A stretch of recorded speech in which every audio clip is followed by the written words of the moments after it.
안녕하세요. 반갑습니다. 저는 숲속샘터 교회에 담임을 맡고 있는 김용재 목사라고 합니다. 그리고 다세연이라는 단체를 섬기고 있는 그런 사람입니다. 여러분 만나서 대단히 반갑습니다. Mighty Savior, lifted high, King forever, Jesus Christ, crowned in glory, raised to life, the same. 부모님들이 저에게 찾아오셔서 이런 말씀 하실 때가 있어요. 목사님, 저는 부모 자격이 없는 것 같아요.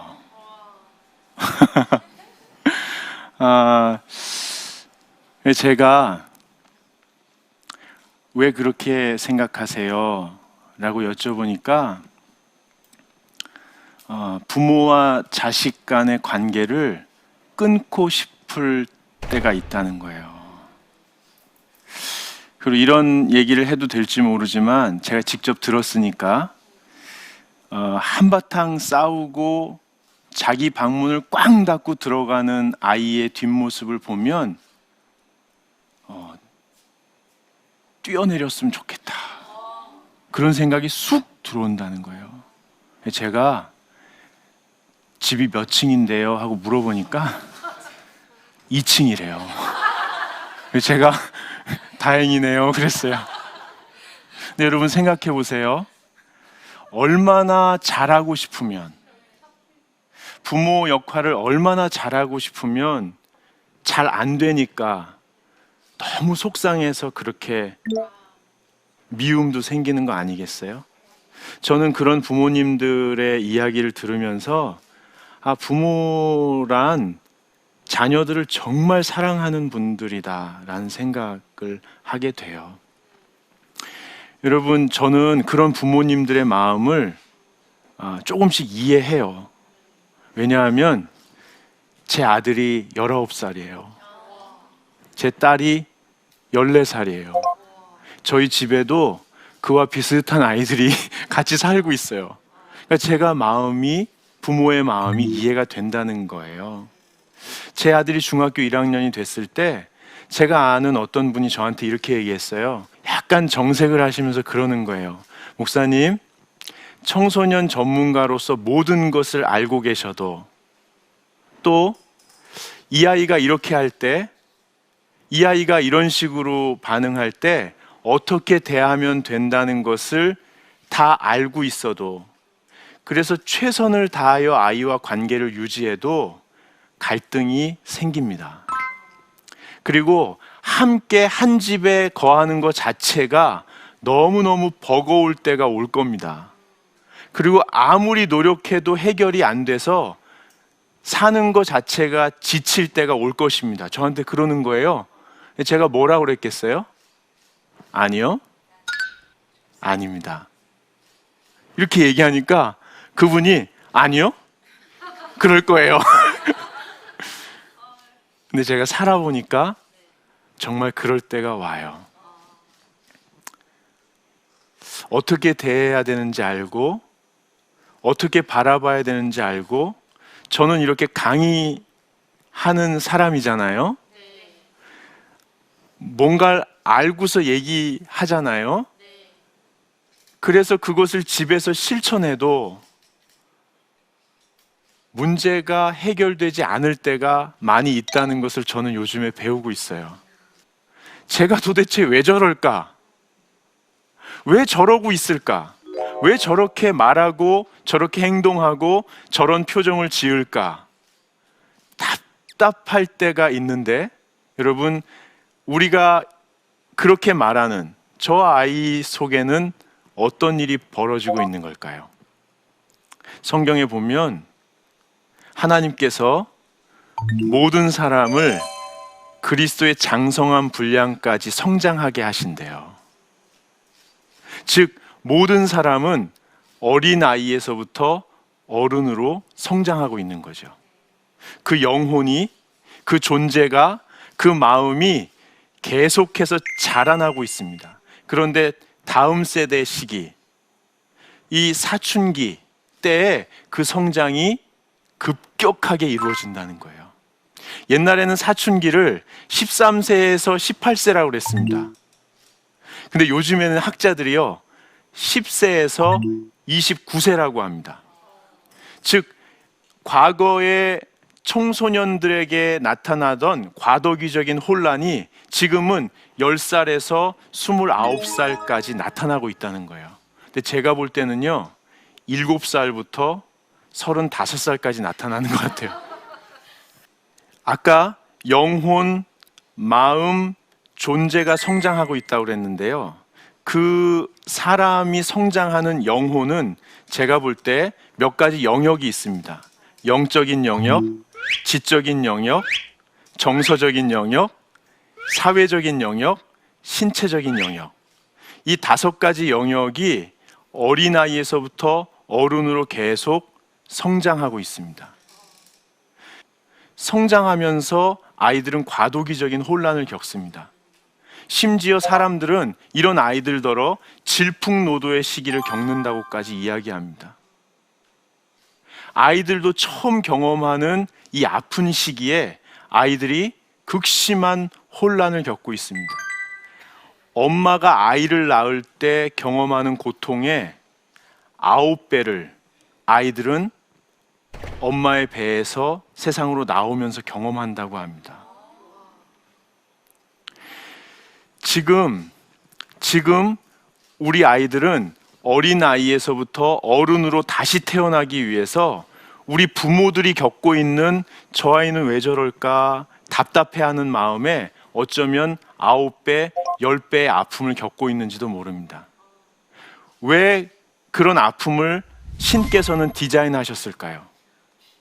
이 아이들은요, 이 아픔을 통해서 자기 중심에 있던 부모를 떠나보내고 온 세상을 창조하신 하나님 앞에 단독자로 서게 됩니다. 마치 사무엘이 엄마를 떠나 엘리 제사장 밑에 있다가 하나님의 부르심을 듣고 엘리가 아니라 하나님 앞에서 주님, 제가 여기 있습니다라고 고백한 것처럼 이 혼란을 통해서 아이들은 그렇게 성장하는 것입니다. 그러므로 저와 여러분이 꼭 기억해야 할 것이 있습니다. 그건 뭐냐면 우리 아이들이 겪고 있는 내적인 혼란은 지극히 정상적이고 심지어 아이들을 성장시키고 있는 진실이라는 사실을 받아들이셔야 됩니다. 따라해 보세요. 혼란이 진실입니다. 자, 한번 따라해 보십시오. 혼란이 여러분, 이게 강의를 마음에 새긴다는 마음으로, 몸에 새긴다는 마음으로 따라하세요. 해보세요.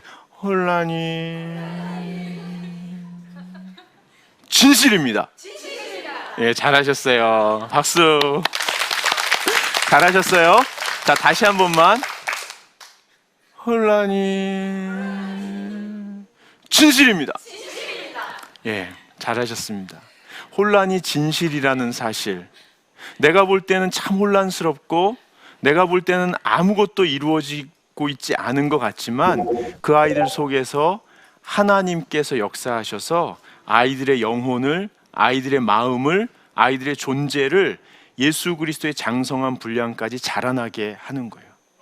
근데 여러분, 이 혼란 속에서도 아이들이 내면으로 해결해야 할 과제가 있습니다. 그게 뭐냐면 자아 정체성을 확립하는 겁니다. 즉, 내가 누구인가에 대한 답을 자기가 스스로에게 해야 됩니다. 근데 여기에 가장 영향을 많이 미치는 게 누구냐면 바로 아이 주변에 있는 권위자들입니다. 부모, 교사, 목회자, 선생님, 동네 어른들, 길거리 어른들. 이 어른들이 나를 어떻게 바라보고 있느냐, 그 시선에 따라서 내가 어떤 존재인가라고 인식하기 시작하고, 아, 나는 누구인가라고 스스로에게 답할 수 있게 됩니다.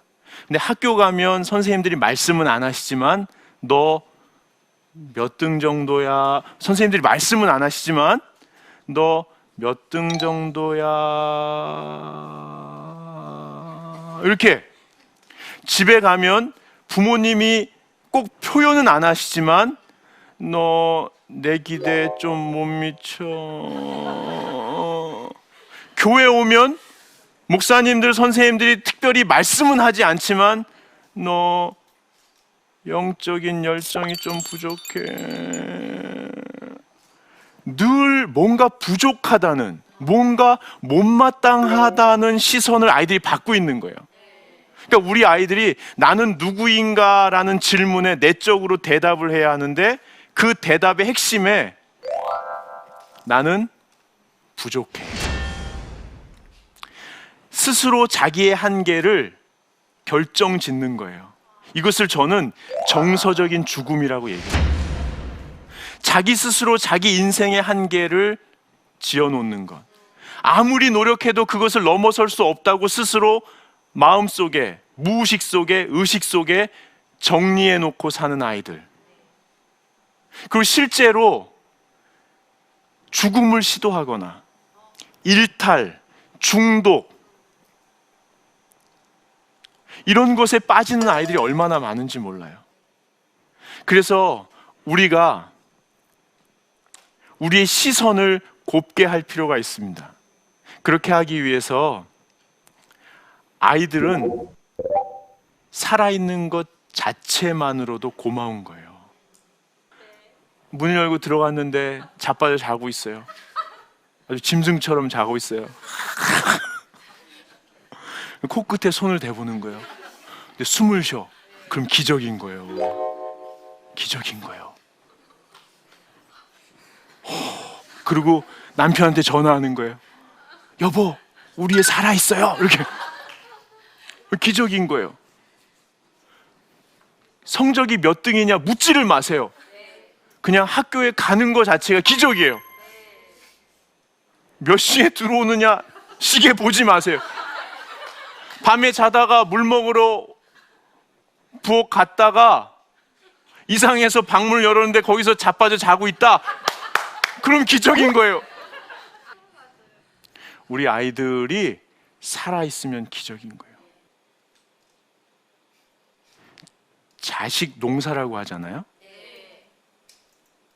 근데 어릴 때 막 이렇게 농사 져가지고 이제 어른이 되려고 청소년이 됐는데 말하는 거나 행동하는 거나 사람을 대하는 거나 일 처리하는 거나 자기 인생의 미래를 생각하는 거나 내 뜻대로 되는 게 없어요. 그러면 무슨 생각이 쑥 들어오냐면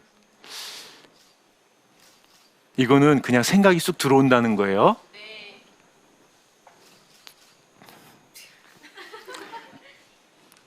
자식 농사 망쳤다. 우리 집안의 문화, 우리 집안의 분위기 자체에 뭔가 심각한 문제가 있었던 거 아닌가. 조금 더 나가면 나는 부모 자격이 없다. 이런 생각이 싹 밀려오는 거예요. 그러면서 좋은 점도 사실은 있었어요. 하나님, 제가 지금까지 해본다고 해봤는데 실패했습니다. 이 아이는 이제 하나님이 책임지십시오. 대신 저 스스로를 돌아보고 다시 치열하게 겸손하게 엎드려서 다시 시작하게 해주십시오. 이런 유익은 있더라고요. 근데 오스왈드 챔버스가 뭐라고 얘기했냐면 자기 자신에 대해서 판단할 때는 우울의 증상을 기초로 하고 있다는 사실을 꼭 기억해라. 즉 자기 자신에 대해서 상당히 우리가 인색하다는 거예요. 저는 이 느낌을 내려놔야 합니다. 그리고 다시 시작해야 됩니다. 여기서 더 버텨야 됩니다. 여기서 버텨야 됩니다. 부모 노릇을 포기하지 말아야 합니다. 우리 아이들에게 내가 죽을 때까지, 아니 죽어서도 우리 아이들에게 들려주어야 할 메시지가 있습니다. 이 세상 모든 사람들이 우리 아이들에게 얘기합니다. 너 정도로는 안 돼. 너 부족해. 너 그 모습으로 사회 나갔다간 백전백패. 세상 사람들이 얼마나 치열한 줄 알아?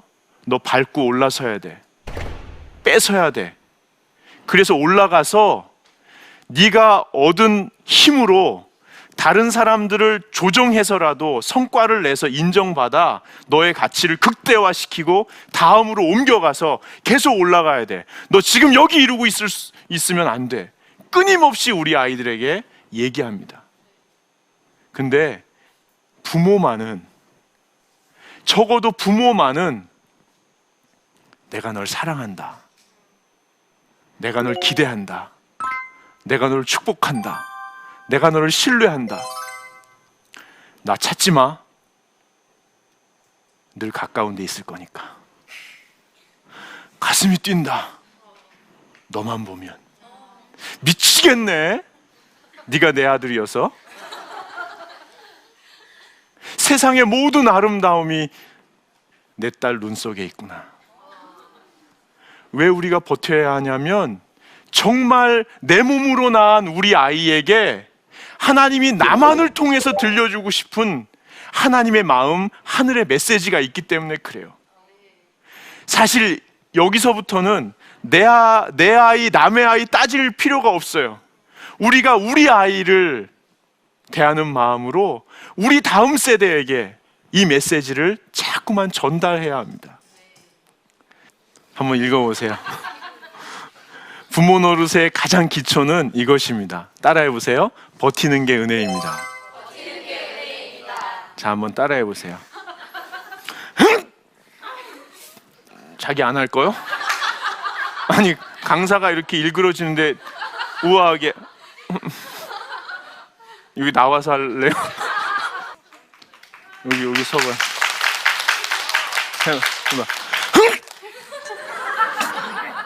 다 같이 버티는 게 은혜입니다. 다시 한번 버티는 게 은혜입니다. 박수 한번 해주시죠. 여러분 꼭 기억하십시오. 사실은 버틸 수밖에 없습니다. 제가 부모이기 때문에 여러분 마음을 압니다. 어떨 때는 그저 버텨야만 합니다. 너무 무거운 마음의 짐을 지고라도 내 아이니까, 내 가정이니까 끝까지 버텨야 하는데 그것밖에 못할 때가 있습니다. 버틴다는 것은 지금처럼 온 힘을 다해서 그냥 이러고 있는 겁니다. 그러나 그것이 은혜라는 사실을 꼭 기억하십시오. 이것 때문에 우리는 하나님 앞에 엎드리고, 이것 때문에 혹시 내가 내 아이를 키울 때 내가 옳다고, 내가 억압하고 내 마음대로 하려고 했던 게 없는가 돌아보게 됩니다. 그리고 지금도 하나님 앞에서 내가 내 마음대로 하려고 하는 게 없는가 돌아보게 됩니다.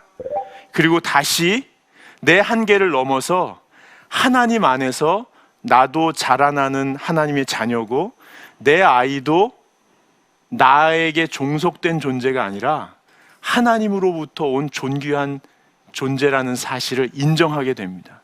그러면서 과도하게 주었던 힘을 풀면서 이게 은혜라는 사실을 누리게 됩니다. 여러분 끝까지 버티십시오. 많은 부모님들이 저에게 오셔서 부모 노릇을 어떻게 해야 될지 모르겠다고 얘기합니다. 어떻게 해야 할지 모르겠다고 얘기합니다. 여러분도 그럴 때가 있으셨죠? 저도 그럴 때가 있습니다. 어떻게 해야 할지 모를 때는 아무것도 하지 말아야 합니다. 섣불리 시도하면 무리수를 두고 관계를 어렵게 만듭니다. 어떻게 해야 될지 모를 때는 버티십시오. 그 자리에서 내가 부족하지만 하나님이 세우신 너의 부모다. 내가 부족하지만, 표현은 못하지만 연약하지만 너를 너무 사랑해서 오늘도 이렇게 아픈 너의 부모다. 부족해서 미안하다. 하지만 사랑한다. 하는 마음으로 버팁시다. 감사합니다.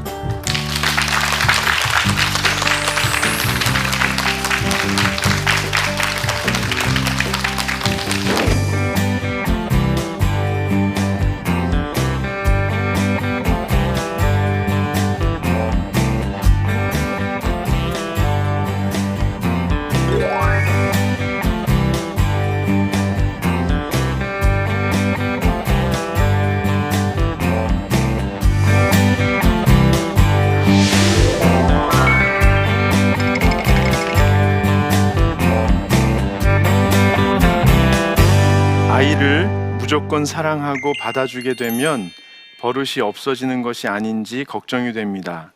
괜찮을까요?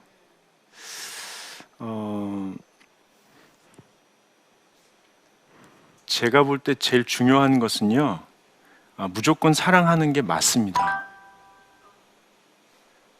무조건 사랑하는 건 뭐냐면 내 아이가 지금 충분히 사랑받고 있다는 사실을 느낄 수 있도록 하는 것입니다.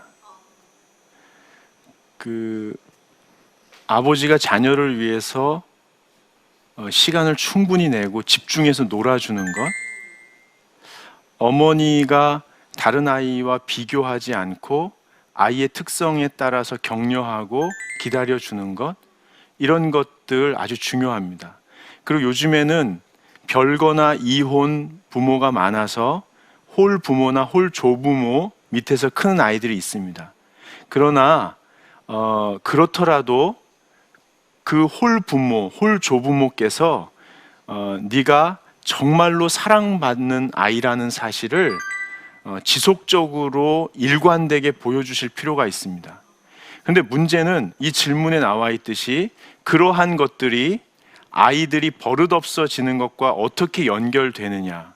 즉 무조건 사랑한다고 해서 버릇없어지지는 않는데 왜 이런 질문이 나오게 되냐면 무조건 사랑하는 것과 무조건 사랑한다. 하나님도 그렇고 나도 그렇고 너는 충분히 사랑받아 마땅한 존재라는 사실을 지속적으로 반복적으로 계속해서 일관되게 보여주는 것과 이 아이가 자아가 너무 팽창되지 않도록 그런 것 때문에 내 마음대로 해도 되는 것과는 별개라는 사실을 좀 알려줄 필요가 있습니다. 그게 언제 나타나냐면 집에서 자기 마음대로 하려고 할 때, 또는 부모들이 당황할 때가 언제냐면 길거리나 다른 음식점이나 공공장소나 교회나 어른들 잔치에 가서 아이들이 자기 마음대로 하려고 할 때입니다. 그때 부모들이 첫 번째로는 가정에서부터요, 사랑은 표현하되 부모가 생각하는 것을 정확하게 표현하실 필요는 있습니다. 예를 들면 아이가 아침에 일어날 때마다 짜증을 낸다. 그러면 그 자리에서 왜 이렇게 짜증을 내? 라던가 이렇게 제재를 하던가, 아니면은 어릴 땐 난 그런 거지 하고 계속 그렇게 놔두는 것이 아니라 어느 시기가 됐을 때 그 아이가 하고 있는 행위를 객관화시키는 거죠. 네가 지금 3년째 3살부터 6살 때까지 제가 실제로 그런 적이 있어요. 제가 너를 보니까 지금 7년째 1살 때부터 2살 때부터 7살 때까지 8살 때까지인가 아침에 깨우면 일어나면서 짜증을 냈다. 그걸 너 알고 있냐? 이렇게 아이의 행위를 좀 객관화시켜줄 필요가 있습니다. 그때 제재를 가하거나 또는 방치하거나 하지 않고, 그리고 그것을 바라보는 여러분의 마음과 생각, 나는 네가 하나님이 창조하신 새 아침을 맞이할 때 정말 기쁨으로 맞이했으면 좋겠는데 어떻게 변화가 가능할까? 이렇게 아이의 행위를 객관화시키고 거기에 대한 여러분의 기대를 정확하게 표현해 주는 것이 좋습니다. 그리고 어른들은 그렇게 얘기하면 아이들이 계속 지킬 걸로 생각합니다.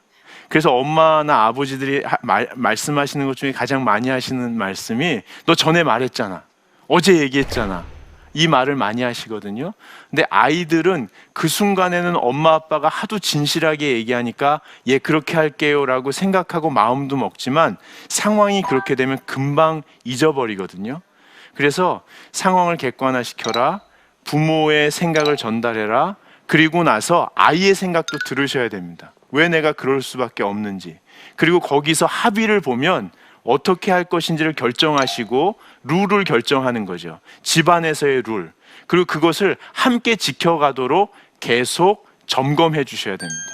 그리고 그렇게 했을 때 격려해 주시고, 그렇게 하지 않았을 때 약속된 벌을, 저 같은 경우는 그 나무 주걱 큰 데다가 빨간 글씨로 맴매라고 써가지고요, 농짝 위에다가 맴매라는 글씨가 나오게 이렇게 해놨어요. 그래서 같이 막 놀거나 생활하다가 약속된 잘못, 둘이 서로 얘기했던 잘못을 범했을 때 정해진 양의 맴매를 이렇게 끈에서 탁 때리고 사랑한다. 그러면은 웃고 끝나고 또 노는 거예요. 마음과 생각을 얘기하고 아이의 행동을 객관화시키고 부모의 생각을 표현하고 아이의 생각도 듣고 둘이 합의한 어떤 룰을 끊임없이 지켜나가는 것, 이것이 필요합니다. 애매한 상황에서 윽박부터 지르면 아이들은 애매하게 고난을 당했다고 생각합니다. 그래서 억울해 하거든요. 그러면 훈육의 효과가 떨어집니다. 답변이 됐는지 모르지만 이 정도로 좀 정리하면 좋을 것 같습니다. 물론 어떤 분은 우리 집에는 대화가 없어요, 관계가 끊겼어요, 얘기 자체가 안 돼요 하는 분들이 계십니다. 많이 봤습니다. 저도 그런 위기를 느낄 때가 있습니다. 그거에 대해서는 다음 강의에서 말씀을 드리겠습니다. 여러분, 너무 사랑해서 아픈 분들, 그 이름 부모님입니다. 오늘 강의를 들어주셔서 감사하고요. 우리 부모라는 이름으로 또 부모가 될 분들 끝까지 버티며 우리 아이들에게 들려주어야 할 하늘의 메시지를 지속적으로 끊임없이 정성껏 들려주는 우리 모두가 됐으면 좋겠습니다. 버티는 게 은혜입니다.